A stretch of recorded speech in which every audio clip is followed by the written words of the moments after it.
Hello, welcome to Tweet the Leader New podcast, where we chat about realistic leadership theories. On today's episode, we have the great Nneoma. How are you, Nneoma? What's going on? I'm good. How are you? I'm good. How's your day going? Good. That's good. Listen, Nneoma, today we want to talk about diversity in the workplace. I think it's very important as we talk about diversity in the workplace. We have to talk about what it means to have a healthy workplace, but also what does diversity look like for you? Let's just start there. Okay. So for me, diversity is representation. So it doesn't necessarily mean there's like one black person in the office and you're automatically diverse. Yeah. It just means representation for me. It's reflective of what the actual population of the country or the city that you're operating in looks like. So, yeah. Yeah, and so it represents also the open-mindedness of everyone. And I know, I think it was one of the episodes that we did last year, where we invited, I think it was Paul and Minigan, and we spoke about the definition of diversity, and diversity is like an open perspective of having other perspectives in the room, not saying that your perspective is going to be judged or questioned, but at the end of the day, we should always have like this open-mindedness. How do you feel about diversity in the workplace in particular? Do you feel it's important for there to be a diverse perspective, a diverse opinion in the workplace? Or let's just start there. I have other questions. I have so much questions. I definitely think that diversity is important. I know that one counter narrative to diversity is give the people that deserve the position, but then my question is, are you telling me that people that are non-white, so ethnic minorities, are not deserving of the position? Because we keep seeing that replicate itself in the workplace. It keeps reproducing itself. Like in corporate Canada, most of the people leading are white men.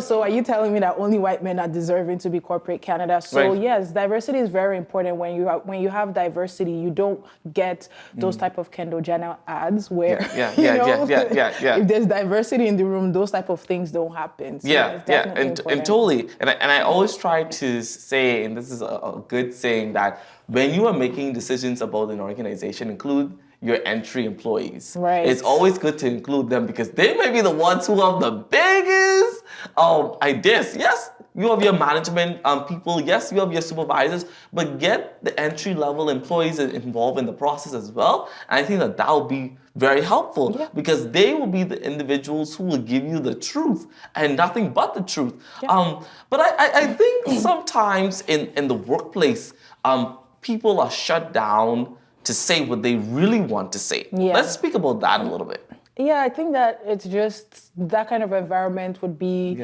an environment where there's no fostering of people to speak their minds. And so those type of environments are very toxic, in my opinion. People shouldn't be scared to speak up. People should be allowed to, professionally bring their opposing ideas to the table. So I think... But being respectful with it as well. Exactly. But making sure it's being delivered. Because sometimes in organizations today, I think because of the hierarchiness, I think a lot of employees don't tend to want to speak up or want to actually bring their thought and action into place. And so sometimes it's very scaring and very intimidating, for sure. Yeah, for sure. And I think that another thing is that we do have some people that are very charged. And so I can understand you wanting to tamper that. But, there's still some value there. You don't have to go the extreme, but there's still some value in listening to various people. I think that's how I operate in my role as VP Communications. I like to listen to people's opinions and say, thank you for your opinion.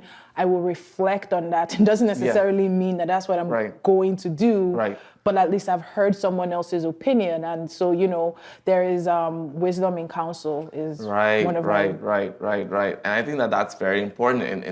And Noma and I actually we sit in the same council for the Mount St. Vincent University Students Union, and so I thought it's really good to bring your expertise on to the podcast to hear where you come from a vice president communications perspective. And of course, communication is important. It's the way to go in every perspective in life and all that good stuff. Do you feel that policies have to be in place in order for a healthy diversity in the organization to be enacted or move on? Before I took this role as Vice President Communications elect, I would have said no. But I think that, when I went into this role, I saw how important it is to have a communication policy. Right. But then at the end of the day, people are what make the organization. They're not the other way around. And so I think that it's very important that even though we have a policy, there's space for not to like maneuver or break the rules or bend the rules, but we need to take things that come up into account and say, does this policy work in this moment? So I do think that a policy is very important. It's a guiding principle. Right.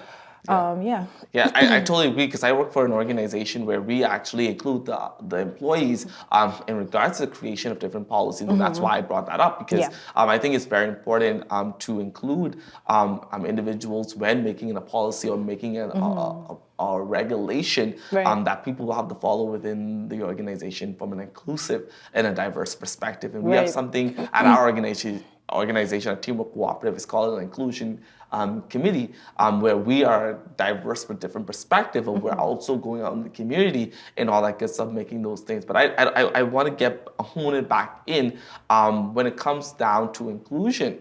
How do you feel inclusion is defined? I think that inclusion gives everyone a voice, especially minority groups. Because, right now in Canada, the dominant narrative, the dominant default person is the white male. And so when you are inclusive, it means you're bringing in Black women, Asian women, Indian, you're bringing in a variety of people's voices to the table, and not just one or two, and then you're diverse. You're not diverse if you have one Black person in your organization. I'm sorry to break it to you. So inclusion means getting a representative of the population in the room and listening to what they have to say, and then acting on it, obviously also in the company's best interest, but diversity will always be in the company's best interest. I don't see how that can be negative to the company. Right, yeah. And that's a wrap right there. I think that this calls for an episode where we're continuing the conversation of support and diversity. And we're going to invite other persons onto the podcast where we speak more about diversity, because diversity is very important in the workplace. It's very important in the world in general. And so I encourage persons, Nneoma, how can we reach out to you if persons want to have a conversation and get to know who you are as an individual? I guess you can reach out to me on my Instagram. My Instagram is Nneoma Okafor, so N for Nancy, EOMA OKAFOR, R. On Instagram, it's the best way to reach out to me. I think that's pretty much it. Instagram. Awesome. Thank you so much, Nneoma, for coming on to the podcast today. When you are developing, when you are changing, you have to know that diversity helps with just having every voice at the table. And those voices can be either cultural perspectives or they can be open-minded perspectives as well. Thank you so much, and we'll see you at the next episode.